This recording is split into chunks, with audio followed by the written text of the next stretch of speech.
15 दिवस ते तुमचं केमिकल तुमच्या पिकावरती राहणार आहे. म्हणजे जर ते केमिकल स्प्रे केलं तर 15 दिवसानंतरच तुम्ही ते फळ खाल्लं पाहिजे. पण आपल्याकडे तसं होत नाहीये ना. लगेच दुसऱ्या तिसऱ्या दिवशी सुद्धा ते मार्केटमध्ये विकायला जातं. ते केमिकल त्याच्या शरीराबद्दल आपल्या पोटात जातंय आणि आपल्या शरीरामध्ये हे प्रॉब्लेम्स व्हायला सुरुवात झालेली आहे. मग डायबिटीज, ब्लड प्रेशर आहे, कॅन्सर आहेत. एक 10 ते 12 वर्षापूर्वी, 15 वर्षापूर्वी कॅन्सरचा पेशंट फक्त आपण ना टीव्ही मध्ये किंवा मूवीज मध्ये फक्त ऐकत होतो. कॅन्सर हा शब्द फक्त मूवीज मध्ये ऐकत होतो. आता जर तुम्ही पाहिलं ना तुमच्या गावात, वस्तीवरती तुम्हाला हे पेशंट्स रेग्युलरली सापडतील. अरे ह्याला हा कॅन्सर आहे, त्याला तो कॅन्सर आहे, ह्याची ट्रीटमेंट चालू आहे. एक 5-10 वर्षापूर्वी होतं की शेती करून काय होणार नाहीये, नोकरी केली पाहिजे, शेती ही घाट्याचा व्यवसाय आहे, तोट्याचा व्यवसाय हा असं समजलं जात होतं. पण आता ज्या पद्धतीने लोकसंख्या वाढते आणि लोकांनी आता चांगलं खाण्याबद्दल जे लोकांमध्ये अवेअरनेस झालेला आहे, जागरूकता झालेली आहे, स्पेशली कोविड नंतर लोकांना चांगलं खायचंय, सेंद्रिय खायचंय. पण हे चांगलं खाणं हा फक्त शेतकरीच करू शकतो ना. नमस्कार, मी डॉक्टर अविनाश ढोबळे. माझं शिक्षण MSc मायक्रोबायोलॉजी आणि PhD मी मायक्रोबायोलॉजीमध्ये केलेली आहे आणि मी जारकरवाडी, तालुका आंबेगाव, जिल्हा पुणे या ठिकाणी मी आता राहतो आणि माझी फॅक्टरी सुद्धा याच ॲड्रेसवरती आम्ही रजिस्टर केलेली आहे. माझं शिक्षण 1ली ते 10वी हे जारकरवाडीमध्येच झालेलं आहे.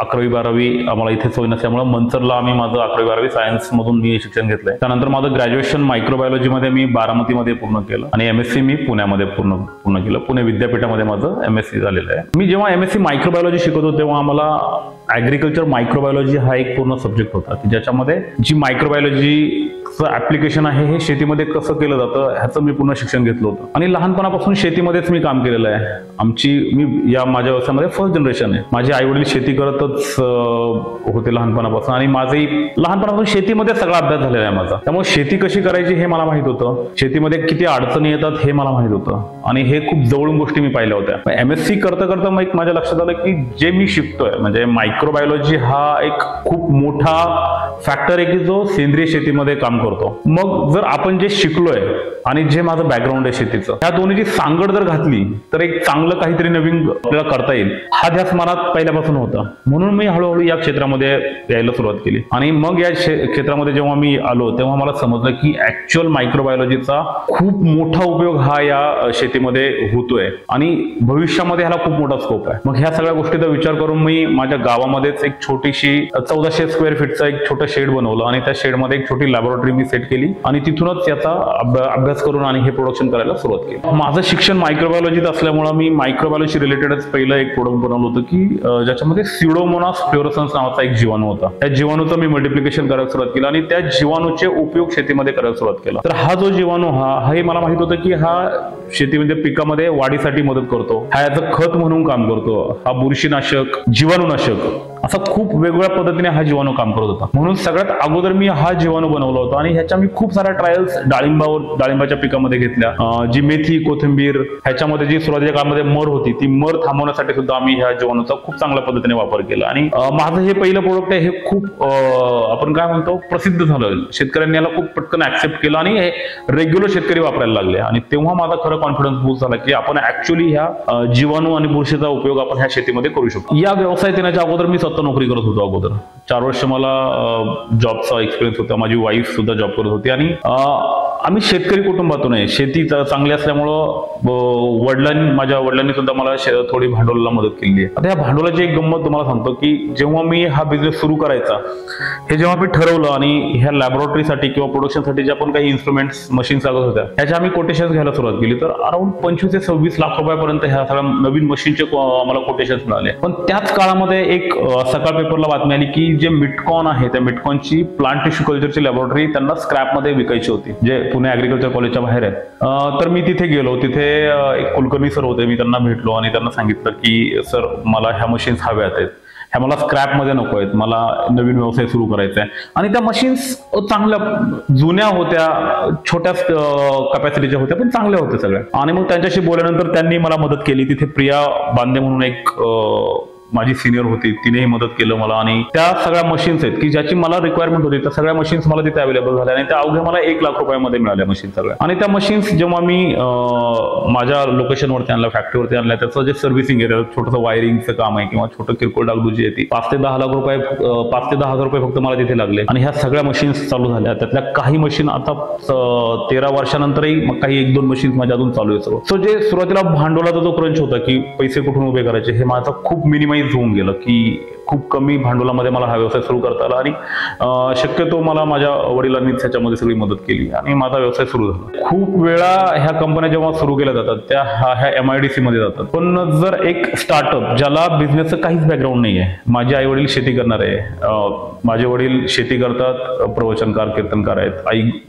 गृहिणी आहे आणि एक मुलगा, घरातला मोठा मुलगा नोकरी सोडून आलाय आणि सांगतोय की मला व्यवसाय सुरू करायचा आहे. अशा वेळी MIDC जाणं, MIDC जागा घेणं, तिथं ते भांडवल उभं करणं आणि आपल्या मराठी कुटुंबामध्ये शाश्वती नाही की आपला एक बिझनेसचं बॅकग्राऊंडच नाही आपल्याला किंवा ते बाळकडूच नाहीये. त्यामुळे बिझनेस किती मोठा होईल, किती चालेल ह्याच्याबद्दल साशंकता नेहमी असते सगळी. मग एवढा मोठा पैसा उभा करण्यापेक्षा गावामध्येच मी माझ्या घराच्या जवळच 200 फुटावरती मी छोटीशी लॅबोरेटरी सुरू केली आणि तिथूनच सुरू झालं. ते सुरुवातीला आपण असं म्हणूया की ट्रायल साठीच मी ते सगळं करत होतो, पण तिथूनच हळूहळू सुरू झालं. तर 1400 स्क्वेअर फीटचं आज 14,000 स्क्वेअर फूट मध्ये माझं पूर्ण फॅक्टरीचं एक्सपेन्शन झालेलं आहे आणि इथूनच सगळं होतंय.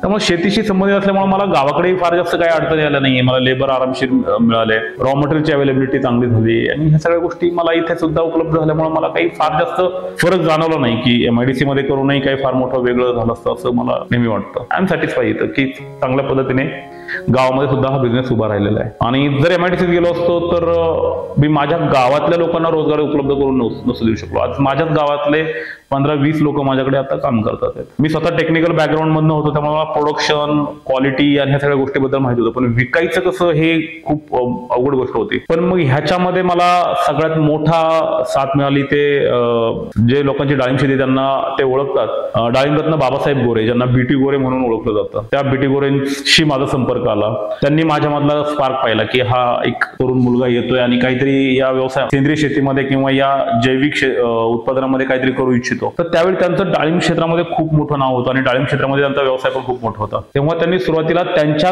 शेतकऱ्यांसाठी काही प्रोडक्ट्स माझ्याकडून बनवून घ्यायला सुरुवात केली. म्हणजे जवळजवळ 4 वर्ष ते माझ्याकडनं सगळे प्रोडक्ट्स बनवून घेत होते. त्यामुळे जो सुरुवातीला मार्केटिंगवरती येणारा खर्च होता तो माझा खूप मिनिमाइज होता, म्हणजे काही गरज पण नव्हती मला. त्यांच्यासाठीच फक्त मी हे प्रोडक्शन करत होतो, त्यामुळे मला मार्केटिंग आणि सेल्स वरती एक्स्ट्रा काहीतरी एफर्ट करण्याची गरज पडली नाही. मग 4 वर्ष झाली, त्यानंतर कोरोनाचा काळ आला आणि कोरोनाच्या काळानंतर मग मी माझे प्रोडक्ट्स घेऊन मार्केटमध्ये उतरलो. तोपर्यंत माझा 7-8 वर्षाचा अनुभव या क्षेत्रामधला होता. चांगली लोक तोपर्यंत मला चांगली जोडली गेली होती आणि नंतर आता मार्केटिंगचा काहीच अडचण नाही. आता माझ्याकडे मार्केटिंगचा 20 मुलांचा स्टाफ आहे आणि आता आम्ही कंटिन्युअस तो ग्रो करतोय.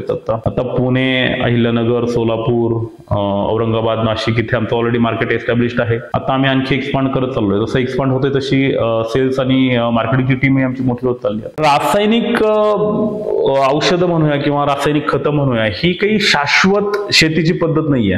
ह्याच्या वापरामुळे ना जमिनीचं आरोग्य धोक्यात येत चाललेलं आहे. म्हणजे फक्त मातीचं आरोग्य पूर्ण धोक्यात येत चाललेलं आहे आणि मातीमुळं पिकं आणि पिकांमुळं हे जे प्राणी आहेत, म्हणजे आपण जे पाळलेले प्राणी आहोत किंवा आपण आहोत सगळे, ह्या सगळ्यावरती ह्या केमिकलचा 100% परिणाम होतोय आणि हे सगळ्यांना लोकांना माहिती आहे सगळं. पण मग जर केमिकल्स माझ्या शेतामध्ये वापरायचे नाहीत आहेत, मला केमिकल नकोय, मला केमिकल शेती करायची नाही, रासायनिक शेती करायची नाही, मग काय करणार तुम्ही? त्याच्यासाठी पर्याय तर तुम्ही उपलब्ध करून दिला पाहिजे आणि तो पर्याय म्हणजे हा सेंद्रिय निविष्ठा आपण म्हणूया किंवा सेंद्रिय खतं म्हणूया किंवा ही जैविक खतं, हा त्याला पर्याय म्हणून सक्षमपणे उभा राहतोय आणि हा पर्याय देण्याचंच काम आम्ही ह्याच्यामध्ये करतोय की मग शेतकऱ्यांना फक्त खत औषध विकणं हा हेतू नाही आमचा, त्याला ते वापरायचं कसं, केमिकल्स नाही तर मग सेंद्रिय शेतीकडे किंवा विषमुक्त शेतीकडे जाण्यासाठी काहीतरी नवीन तंत्रज्ञान शेतकऱ्यापर्यंत पोहोचवणं आणि त्या तंत्रज्ञानाबरोबर हे उत्पादने पोहोचवणं, हे ह्या गोष्टीमध्ये आम्ही काम करतोय. आणि सेंद्रिय शेती ही खूप चांगल्या पद्धतीने ह्या रासायनिक शेतीला पर्याय म्हणून 100% उभा राहतो. आता ही जी उत्पादनं आम्ही बनवतो, समजा आम्ही जे जीवाणू बनवतो, हे जीवाणू काही आम्ही मॅन्युफॅक्चर करत नाही, एखाद्या फॅक्टरी सारखं 2-3 गोष्टी जोडून वगैरे आम्ही तसं तर बनत नाही. हा जीवाणू जो आलेला आहे हा मुख्यतः शेतीत मातीतूनच आलेला आहे. म्हणजे आम्ही तो मातीतलाच एक जीवाणू घेतला, तो जीवाणू आम्ही एक वेगळा केला, त्याच्यावरती खूप साऱ्या टेस्ट केल्या आणि त्याची कार्यक्षमता आम्ही चेक केली, कार्यक्षमता पाहिली आणि जो सगळ्यात कार्यक्षम जीवाणू असतो तोच आम्ही उत्पादनामध्ये घेतो. म्हणजे हे मातीतून नैसर्गिकरित्या आलेले हे उत्पादन असतं सगळं आणि हे सगळ्या पिकांसाठी चालतं. ह्याला कोणत्याच असं स्पेसिफिक नाही की फक्त हे द्राक्षासाठी चालतं किंवा हे डाळिंबासाठी चालतं, हे मेथीसाठी चालतं किंवा हे ऊसासाठी. हे सेंद्रिय उत्पादने ही सगळ्या पिकांसाठी चालतात. सगळ्या पिकांना तितकाच चांगला तुम्हाला रिझल्ट ही सेंद्रिय उत्पादनं तुम्हाला देतात. शेतकऱ्यांना किंवा सर्वसामान्य लोकांना ना रासायनिक शेतीपेक्षा सेंद्रिय शेती करायची आहे, पण ती सेंद्रिय शेती कशी करायची ह्याच्याबद्दल अजून खूप लोकांमध्ये अज्ञान आहे. लोकांना अजून ते माहित नाहीये, किंवा आतापर्यंत ज्या गोष्टी सेंद्रिय म्हणून शेतकऱ्यांपर्यंत गेल्या ह्या चुकीच्या पद्धतीने गेलेल्या आहेत सगळ्या. त्याच्यामध्ये आपण सगळेच त्याच्यासाठी जबाबदार आहोत. म्हणजे सरकारच्या पॉलिसीज असतील किंवा काही कंपन्यांनी फक्त बिझनेस करण्याच्या नादामध्ये शेतकऱ्यांबद्दल चुकीची माहिती गेलेली आहे त्याच्यामध्ये. त्यामुळे शेतकऱ्याला कधी कधी काही अडचणी आलेल्या आहेत. त्यामुळे शेतकरी थोडासा बॅकफुटवर गेलेला आहे. पण जर शेतकऱ्याला ह्या जैविक खतं आहेत किंवा ही जैविक कीटकनाशक सेंद्रिय शेती ही योग्य पद्धतीने योग्य वेळी आणि योग्य निविष्ठा म्हणजे योग्य खत हे जर वापरायचं कसं हे जर शिकवलं ना, तर ह्याच्या इतकं चांगलं काम नाहीये आणि शेतकरी नंतर ह्याच्यासाठी खूप अडॅप्ट होणार आहे. तर चुकीची माहिती जर शेतकऱ्यापर्यंत जात राहिली, कारण हे नवीन क्षेत्र आहे, थोडं सेंद्रिय शेती पारंपरिक शेतीपेक्षा वेगळं आहे. ह्याच्यातून अचानक शिफ्ट करणं हे अवघड आहे. आणि हे शिफ्ट करणं कोणत्याही गोष्टीला अचानक शिफ्ट मारलं की त्रास होतोच. तसाही त्रास आता थोडा सेंद्रिय शेतीसाठी होतोय. पण आता म्हणजे मी 12 वर्षापूर्वी जी गोष्ट पाहिली, ज्या 12 वर्षापूर्वी शेतकऱ्याचं ह्या सेंद्रिय शेतीकडे बघण्याचा दृष्टिकोन आणि आजचा दृष्टिकोन ह्याच्यामध्ये खूप फरक आहे, खूप तफावत आहे. कारण खूप शिकलेली मुलं आता ह्या शेतीमध्ये आलेली आहेत. म्हणजे पूर्वीसारखं राहिलं नाही की फक्त अडाणी जो शिकला नाही तो शेतीमध्ये काम करत होता आणि जो शिकला तो कुठेतरी नोकरीसाठी जात होता. आता तसं राहिलेलं नाहीये. 2010-12 नंतर खूप नवीन शिकलेली म्हणजे उच्च शिक्षित मुलं सुद्धा शेती करतात. मग ती ही नवीन मुलं थोडंसं हे तंत्रज्ञान त्याला ऍक्सेप्ट केलेलं आहे त्यांनी, ते थोडंसं नॉलेज बेस शेती करतात. त्यामुळं आता कुठे हळूहळू शेतकऱ्यांचा सेंद्रिय शेतीकडे ओढा वाढत चाललेला आहे आणि इथून पुढे तो खूप मोठ्या प्रमाणामध्ये ड्रास्टिकली एकदम एक्सपोनेन्शियली तो सेंद्रिय शेतीकडे जाणार आहे. याच्यात काहीच दुमत नाहीये. एक 10 ते 12 वर्षापूर्वी 15 वर्षापूर्वी कॅन्सरचा पेशंट फक्त आपण ना टीव्ही मध्ये किंवा मूवीज मध्ये फक्त ऐकत होतो. कॅन्सर हा शब्द फक्त मूवीज मध्ये ऐकत होतो. आता जर तुम्ही पाहिलं ना तुमच्या गावात वस्तीवरती तुम्हाला हे पेशंट्स रेग्युलरली सापडतील. अरे ह्याला हा कॅन्सर आहे, त्याला तो कॅन्सर आहे, ह्याची ट्रीटमेंट चालू आहे. डायबिटीस हा कोणाला तरी 10-15 वर्ष आपण लहान होतो त्यावेळी तर बघायलाही मिळत नव्हतं की डायबिटीस हा काही प्रकार आहे, कोणाला माहित नाही. आता हार्डली एखादं घर असेल की ज्या घरामध्ये डायबिटीस किंवा ब्लड प्रेशरचा हे नाही आहे. कोरोनाच्या फेज मध्ये त्या 2-3 वर्षामध्ये आपण पाहिलं की लोकांची इम्युनिटी किती हे झालेली आहे. ह्या सगळ्याशी जबाबदार थोडंसं हे रासायनिक शेतीचा परिणाम आहे याच्यामध्ये. कारण जे कोणतेही केमिकल वापरलं आपण स्प्रे केलं जातं किंवा वापरतो ना, त्याचं त्या पानावरून किंवा त्या फळावरून विघटन होण्यासाठी एक ठराविक काळ दिला जातो. म्हणजे उदाहरणार्थ एक ABCD नावाचं एक केमिकल आहे, ते जर स्प्रे केलं तर गव्हर्नमेंटने त्याला सांगितलेलं आहे किंवा त्याचं लॅबच्या तपासणीमध्ये सांगितलं की 15 दिवस ते तुमचं केमिकल तुमच्या पिकावरती राहणार आहे. म्हणजे जर ते केमिकल स्प्रे केलं तर 15 दिवसानंतरच तुम्ही ते फळ खाल्लं पाहिजे. पण आपल्याकडे तसं होत नाहीये ना. लगेच दुसऱ्या तिसऱ्या दिवशी सुद्धा ते मार्केटमध्ये विकायला जातं. ते केमिकल त्याच्या शरीराबद्दल आपल्या पोटात जातंय आणि आपल्या शरीरामध्ये हे प्रॉब्लेम्स व्हायला सुरुवात झालेली आहे. मग डायबिटीज, ब्लड प्रेशर आहे, कॅन्सर आहेत किंवा महिलांचे खूप मोठे प्रॉब्लेम्स येतात आहेत, त्यांच्या मासिक पाळीचे प्रॉब्लेम्स आहेत, लहान मुलांमध्येच जन्मताच काही विकृती येतात. ह्याचं काही ना काही प्रमाणामध्ये हे रासायनिक कीटकनाशक, औषधं, बुरशीनाशक ही जबाबदार आहेत. त्यामुळे ह्याला सक्षम पर्याय म्हणून आता सेंद्रिय किंवा ह्या जैविक शेतीत पुढे आलंच पाहिजे. शासनाने आता खूप मोठं इनिशिएटिव्ह घेतलेलं आहे याच्यामध्ये.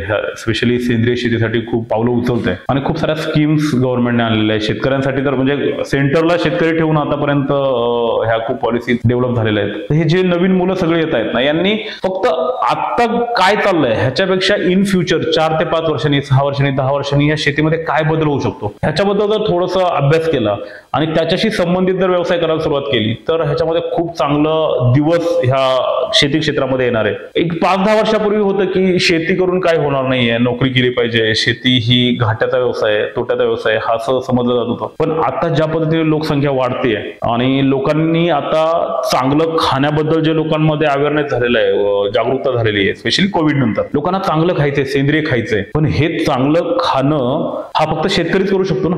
मग ह्या शेतकऱ्याला हे चांगल्या गोष्टी तयार करण्यासाठी उद्युक्त केलं पाहिजे. मग ह्याच्यासाठी ही जी नवीन मुलं जी येतात आहेत, आता तुम्ही जर पाहता सर खूप इंजिनियर्स, डॉक्टर सुद्धा शेतीमध्ये उतरलेले आहेत. शेती क्षेत्रामध्ये नवीन नवीन एक्सपेरिमेंट्स करून त्यांनी शेतामध्ये नवीन नवीन क्रांती करायला सुरुवात केलेली आहे. तेव्हा आता इथून पुढे शेती हा खूप मोठा उद्योग म्हणून डेव्हलप होणार आहे. त्यामुळे माझं खरंच जे ऍग्रिकल्चर झालेली मुलं आहेत किंवा आमच्यासारखे मायक्रोबायोलॉजी, बायोटेक्नॉलॉजीची मुलं आहेत, त्यांनी हळूहळू शेतीशी रिलेटेड व्यवसायामध्ये उतरलं पाहिजे आणि शेतीमध्ये नवीन नवीन चांगले प्रयोग करून काहीतरी चांगल्या गोष्टी केल्या पाहिजेत. आता इथून पुढे सगळ्यात महत्त्वाचं आम्ही एक्सपेरिमेंट्स करतोय, खूप सारे प्रयोग चाललेले आहेत. पण आता ज्या आपल्या भागामध्ये आपण पाहतोय ना की दोन प्रामुख्याने मी खूप मोठे अडचणी शेतकऱ्यासमोर जे येतात ते आम्ही पाहतोय. एक तर सूत्रकृमीचा प्रादुर्भाव हा खूप मोठा आहे. सर्व पिकांना आता ह्या सूत्रकृमीचा प्रादुर्भाव झालेला आहे आणि सूत्रकृमीवरती ज्याला निमॅटोड इंग्लिशमध्ये बोललं जातं त्याच्यावरती प्रभावी असा कोणताच उपचार अजूनपर्यंत तरी नाहीये. तर आपण एक इंटिग्रेटेड पेस्ट मॅनेजमेंट करू शकतो, केमिकल किंवा बायोलॉजिकल सेंद्रिय असं अल्टरनेट वापरून किंवा 1 ते 2 वर्षाची काहीतरी प्रॅक्टिस करून आपण ते कंट्रोल करू शकतो. पण ते आलंय आणि ते मला जर थांबवायचं असेल तर 100% त्याच्यावरती असा उपाय नाहीये. त्या सूत्रकृमीवरती आम्ही काम करतोय आणि त्याच्यावरती आम्हाला खूप चांगला सक्सेस पण मिळालाय. काही दिवसामध्ये आम्ही त्याच्यावरती खूप प्रभावीपणे काम करू. आणि दुसरी गोष्ट आहे की हुमणी हा एक खूप मोठा म्हणजे आपण म्हणूया की आपला ऊस ज्या भागामध्ये आहे किंवा भुईमुग सगळ्या शेतामध्ये आता ह्या एक खूप मोठा एक कॅन्सर सारखा वाढणारा आजार म्हणजे हा हुमणीचा आजार. त्या हुमणी कंट्रोल करण्यासाठी पण आम्ही जैविक काही प्रयोग चालू आहेत आमचे, त्यालाही बऱ्यापैकी आम्हाला सक्सेस मिळालेला आहे. तर हुमणी आणि ह्या सूत्रकृमीवरती आम्हाला इथून पुढे खूप मोठं काम करायचं आणि त्याच्यावरची उत्पादन आम्हाला या मार्केटमध्ये आणा. सगळ्यात महत्वाचं म्हणजे माझे आई वडील ज्यांनी मला खूप सपोर्ट केला. खूप अवघड आहे सर आपल्या ह्याच्यामध्ये घरातला जो मोठा मुलगा जो एवढा चांगला शिकलाय आणि तो नोकरी सोडून सांगतोय की मला व्यवसायामध्ये यायचंय. सो हे खूप अवघड आहे की तुम्हाला घरातून त्याला विश्वास मिळणं किंवा तो पाठिंबा मिळणं. पण माझ्या आई वडिलांकडून मला खूप मोठा पाठिंबा मिळाला. सुरुवातीचे माझ्या या धंद्यातले इन्व्हेस्टर माझे वडीलच होते. त्यांनी त्यांच्या शेतीतल्या कमाईतून थोडंसं मला शेडसाठी कन्स्ट्रक्शन आणि ह्या मशीनसाठी लागणारं भांडवल आहे हे त्यांनीच उपलब्ध करून दिलं. दुसरी गोष्ट म्हणजे माझी पत्नी, ती जरी कॉमर्स बॅकग्राऊंड मधनं जरी असली तरी आज ती समर्थपणे माझं सगळं प्रोडक्शन आणि अकाउंट्स माझं हे सगळं मॅनेज करते. एकदा व्यवसाय सुरू झाला ना की खूप मोठे प्रॉब्लेम्स पण तुम्हाला यायला सुरुवात होतात. वेगवेगळ्या फील्डवरती तुम्हाला काम करावं लागतं, तुम्हाला प्रोडक्शन पाहावं लागतं, तुम्हाला अकाउंट्स, बिझनेस एक्सपान्शन आहे, तुमचं मार्केटिंग आहे, सेल्स आहे, परचेस, या खूप साऱ्या हेड्स मध्ये तुम्हाला काम करावं लागतं. इनिशियली मी जरी सुरुवातीपासून टेक्निकल बॅकग्राऊंड जरी असलो तरी मला हा एकदा बिझनेस सुरू झाल्यानंतर ह्या सगळ्या गोष्टी पाहायला लागल्या. मग हळूहळू माझा स्टाफ येत गेला आणि मग मी समजा लॅबमध्ये काम करणारा माझा स्टाफ वेगळा आला, तेव्हा माझं लॅबमध्ये जाणं कमी झालं. पण मी सेल्स आणि मार्केटिंग मध्ये काम करायला लागलो. पण मग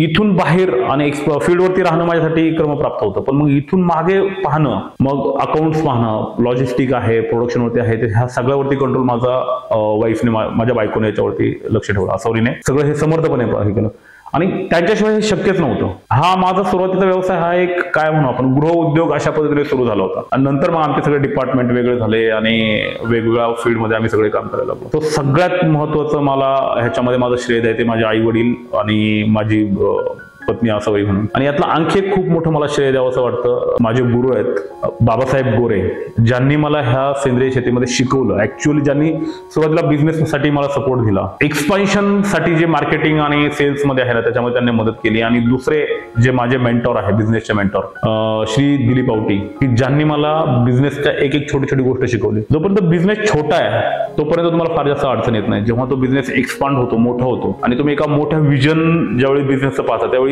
तुमचे प्रॉब्लेम्स पण तेवढे मोठे व्हायला सुरुवात झालेले असतात किंवा तुम्हाला अडचणी पण तेवढ्या फेस कराव्या लागतात किंवा अनावश्यक खूप साऱ्या गोष्टी येतात. मग ह्या सगळ्या गोष्टी मॅनेज कसं करायचं, तो बिझनेस त्या स्केल पर्यंत न्यायचा कसा, हे सगळं मला शिकवलं माझे बिझनेस मेंटर आहेत श्री दिलीप आवटी यांनी. या सगळ्यांशिवाय माझा हा बिझनेस होऊ शकत नाही. आता सगळ्यांना वाटतं की हा मंगलम ॲग्रोटेकचा चेहरा अविनाश ढोबळे हा सगळ्यांना वाटतो, पण ह्याच्या मागे मेहनत करणारी लोक खूप आहेत. त्यांच्याशिवाय हे काहीच गोष्टी घडू शकल्याच नसत्या.